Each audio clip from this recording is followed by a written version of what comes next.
दुल्हन को बहुत तेज बुखार है, क्या किया जाए?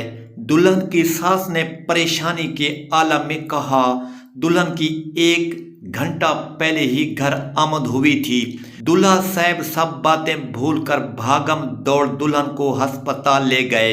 अरे बहन, तुम्हारी किस्मत अभी कदम ही रखा था कि दुल्हन बीमारी साथ ले आई। एक खातून ने छालियां चबाते हुए कहा, बहन तुम्हारा अकलौता बेटा है, सोच समझ कर ही शादी करनी थी। एक और खातून ने हमदर्दी जिताते हुए कहा, मुझे तो जादू का मामला लग रहा है।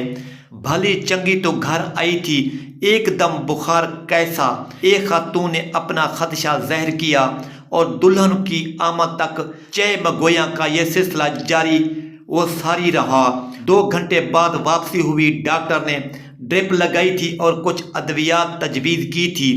अरे बहन, तुम्हारी बेटी अगर बीमार थी तो ज़रूर मेरे सर डालनी थी।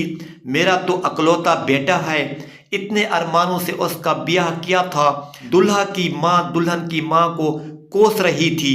बहन सच बताऊं, उसकी तबीयत का हमें भी नहीं पता था। शादी की रात अचानक ही बुखार चढ़ गया। दुल्हन की माँ ने सफाई पेश की। उनका दिल अनजाने खदशात का मस्कन बना हुआ था। फिर बुखार का ये सिलसिला चलता रहा, कभी उतर जाता और कभी चढ़ जाता। बेटा, मुझे लगता है कि दुल्हन पर जादू है, तुम उसे वापस उसके घर छोड़ आओ। दुल्हन की माँ अपनी दिल की बात ज़बान पर ले ही आई। अम्मा, मैंने इससे निकाह किया है और उसकी हर खुशी और तकलीफ को कबूल किया है। ऐसे कबूल का क्या फ़ायदा कि सिर्फ खुशी में साथ हो और तकलीफ में दूर कर दिया जाए। दुल्हन ने गैरत का सबूत देते हुए कहा, बेटा फिर जादू का पता करवा लो ताकि तोड़ करवा लिया जाए। तुम दुल्हन की एक कमीज मुझे देना, मैं पता करवा लूंगी। दुल्हा की माँ ने एक और तीर फेंका। अम्मा, कोई जादू वादू नहीं, जादू ना हो गया, मजाक हो गया। जिसको देखो अपनी नाकामी और महरूमी और मायूसी को जादू की आड़ दे रहा है।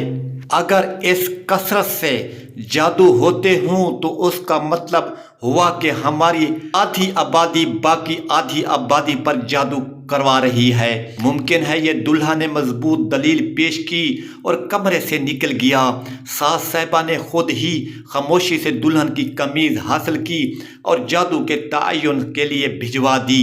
बीबी, आपकी बहू पर बहुत सख्त जादू है और जादू करवाने वाला आपका करीबी रिश्तेदार है। आमिल बाबा ने वही अल्फाज कहे जो वो हर गाह को कहता था, वरना उसके पास कौन आता। बाबा जी, किसने करवाया है? सास साहिबा ने भी बेचैनी से पूछा। ये हमारी करीबी रिश्तेदार पर है। अम्मा बेटे को ये बात बताते हुए बहुत खुशी थी। अम्मा, ये कैसी किसी पर तोहमत लगाना है और इसका बहुत गुनाह है। इस तरह की तोहमत कई कबीरा गुनाहों का मजमुआ है। कीना, हसद, बुग़्ज़, बदगुमानी, चुगली। बेटे ने और ही बात कह दी। बस कर, मुझे ना समझा। बहू को हर महीना एक दफ़ा लेकर जाना है और तूने 100 बेरी के पत्तों का इंतज़ाम करना है। अम्मा ने अपना फैसला सुनाते हुए कहा, क्या ये नहीं हो सकता? मेरी बीवी मेरी गैरत है, मेरी इज्जत है, वो कहीं नहीं जाएगी और ना ही हमें किसी तोड़ की ज़रूरत है। अव्वल तो जादू नहीं, अगर बिलफर्द जादू भी हुआ तो उसका इलाज कुरान पाक की तिलावत है। पहले भी हम करते हैं, अब हम इसका मामूल और भी बढ़ा देंगे। मैं ज़ोहरा को भी कह दूंगा। दुल्हा मियाँ ईमान की पुख्तगी के साथ बोले। अम्मा को ये मालूम हो चुका था कि बेटा इनकी बातों में आने वाला नहीं।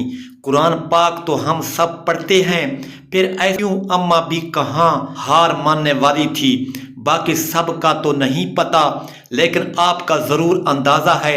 आपने 10 साल से अपने जेवर की ज़कात नहीं दी। जो रकम आपको विरसे से मिली थी उसे आपने फिक्स करवाया हुआ है और महाना उसका सूद लेती हैं। अम्मा, सूद अल्लाह ताला से जंग है। हराम माल के होते हुए کیسے آپ کے نیک اعمال میں برکت آ سکتی ہے۔ دلہا یہ کہتا ہوا کمرے سے چلا گیا۔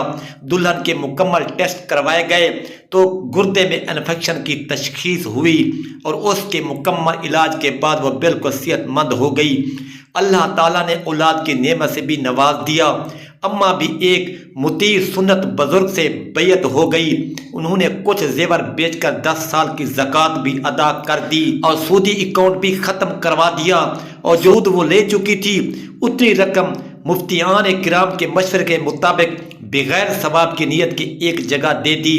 اب یہ گھر خوشیوں کا مسکن ہے۔ جو بہو انہیں منحوس معلوم ہوئی تھی اب اس کے قدم مبارک معلوم ہوتے ہیں۔ اس کہانی کی اصل ہیرو کو تو ہم بھول ہی گئے، یعنی دلہا میاں، جس کی ایمانی استقامت، دینی مضبوطی اور حقیقی مردانہ غیرت نے ایک گھر کو بکھرنے سے بچا لیا۔